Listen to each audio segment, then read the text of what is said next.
Chapitre 26. Il faut l'avouer, les choses jusqu'ici se passaient bien, et j'aurais eu mauvaise grâce à me plaindre. Si la moyenne des difficultés ne s'accroissait pas, nous ne pouvions manquer d'atteindre notre but. Et quelle gloire alors! J'en étais arrivé à faire de ces raisonnements à la Lidenbrock. Sérieusement, cela tenait-il au milieu étrange dans lequel je vivais? Peut-être. Pendant quelques jours, des pentes plus rapides, quelques-unes même d'une effrayante verticalité, nous engagèrent profondément dans le massif interne. Par certaines journées, on gagnait 1 lieue et demie à 2 lieues vers le centre. Descentes périlleuses, pendant lesquelles l'adresse de Hans et son merveilleux sang-froid nous furent très utiles. Cet impassible Islandais se dévouait avec une incompréhensible sans-façon, et grâce à lui, plus d'un mauvais pas fut franchi dont nous ne serions pas sortis seuls. Par exemple, son mutisme s'augmentait de jour en jour. Je crois même qu'il nous gagnait. Les objets extérieurs ont une action réelle sur le cerveau, qui s'enferme entre quatre murs finit par perdre la faculté d'associer les idées et les mots. Que de prisonniers cellulaires devenus imbéciles, sinon fous, par le défaut d'exercice des facultés pensantes. Pendant les 2 semaines qui suivirent notre dernière conversation, il ne se produisit aucun incident digne d'être rapporté.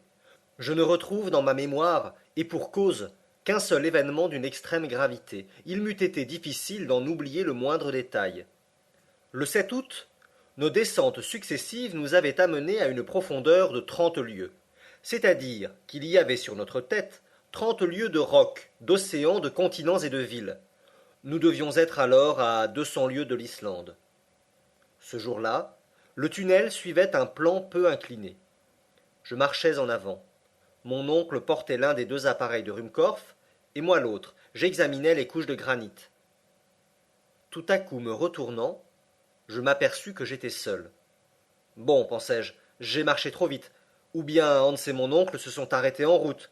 Allons, il faut les rejoindre. Heureusement, le chemin ne monte pas sensiblement.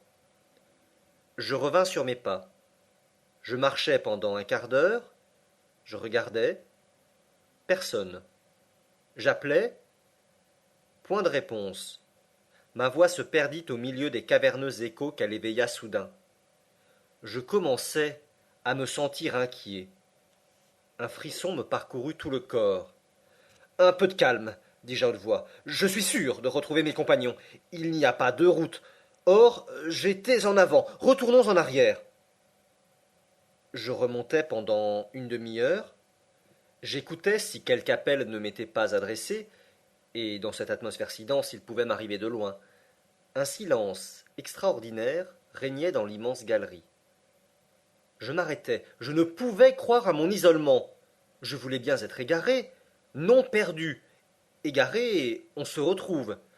Voyons, répétai-je, puisqu'il n'y a qu'une route, puisqu'ils la suivent, je dois les rejoindre. Il suffira de remonter encore, à moins que, ne me voyant pas, et oubliant que je les devançais, ils n'aient eu la pensée de revenir en arrière. Eh bien, même dans ce cas, en me hâtant, je les retrouverai, c'est évident. Je répétais ces derniers mots comme un homme qui n'est pas convaincu. D'ailleurs, pour associer ces idées si simples et les réunir sous forme de raisonnement, je dus employer un temps fort long. Un doute me prit alors. Étais-je bien en avant?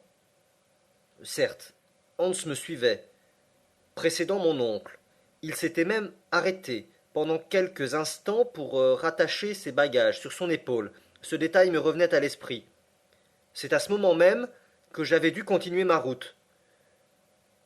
D'ailleurs, pensai-je, j'ai un moyen sûr de ne pas m'égarer, un fil pour me guider dans ce labyrinthe, et qui ne saurait casser, mon fidèle ruisseau. Je n'ai qu'à remonter son cours. Et je retrouverai forcément les traces de mes compagnons. Ce raisonnement me ranima, et je résolus de me remettre en marche sans perdre un instant. Combien je bénis alors la prévoyance de mon oncle lorsqu'il empêcha le chasseur de boucher l'entaille faite à la paroi de granit. Ainsi cette bienfaisante source, après nous avoir désaltérés pendant la route, allait me guider à travers les sinuosités de l'écorce terrestre. Avant de remonter, je pensais qu'une ablution me ferait quelque bien. Je me baissai donc pour plonger mon front dans l'eau du Hansbach. Que l'on juge de ma stupéfaction. Je foulais un granit sec et raboteux. Le ruisseau ne coulait plus à mes pieds.